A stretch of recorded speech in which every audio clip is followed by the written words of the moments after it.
होती आमच्या गावची यात्रा आणि यात्रा म्हटलं की खूप सारी खरेदी तर आलीच. मी काय काय खरेदी केली हे आज तुम्हाला दाखवते. पण इकडे आमच्या ढमाबाईचे असे काही नखरे सुरू होते. आता यात्रेला जाणं काही मला झालं नव्हतं, पण खरेदी करण्यासाठी आम्ही गेलो होतो आणि ज्यावेळेस आम्ही गेलो सगळं गाव घरी गेलो होतं. आता इथे फक्त 4च दुकानं लागतात, पण यात्रा आमची खूप भारी असते कारण वांग भाकरीचा मस्त प्रसाद इथे मिळतो. म्हणतात ते खाल्ल्यानंतर आजार पण आपल्या जवळ येत नाही. आणि असं पण आमच्या गावात प्रसादाला काही कमी नसतेच. तुम्ही माझ्या बऱ्याचशा व्हिडिओमध्ये ते बघत असाल. आम्ही माहिले की कुठे आम्हाला बांगड्या दिसल्या की लगेचच त्याच्यावर तुटून पडतो कारण बांगड्या घ्यायला खूप जास्त आवडतं आम्हाला आणि आम्ही 4 टाळकेच फक्त आता इथे राहिलो होतो.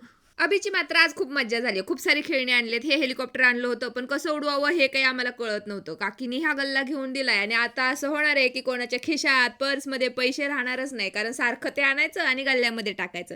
बरं, मी काय-काय खरेदी केली हे तुम्हाला आता दाखवते. जास्त तर मी बांगड्याच घेतल्यात. या बांगड्या मला एवढ्या जास्त आवडल्या, की यातले 3 कलर मी घेतले आणि मला असं वाटतं, की मिक्स करून घातल्या ना तरी हे छान दिसतील. यामध्ये या काचेच्या बांगड्या आहेत. प्लेन आहेत, पण खूप सुंदर आहेत आणि त्यानंतर यासुद्धा काचेच्याच बांगड्या आहेत. याचा कलर मला इतका आवडला, की मी यामधल्या ना 2 डझन बांगड्या घेतल्या. कोणत्याही साडीवरती त्या मॅच होतील. त्यानंतर यासुद्धा काचेच्याच ग्रे कलरच्या बांगड्या आहेत. हे एक ब्रेसलेट मी घेतलं आणि यामध्ये आहे नथनी आणि ही नथनीसुद्धा घातल्यानंतर खूप छान दिसतीये.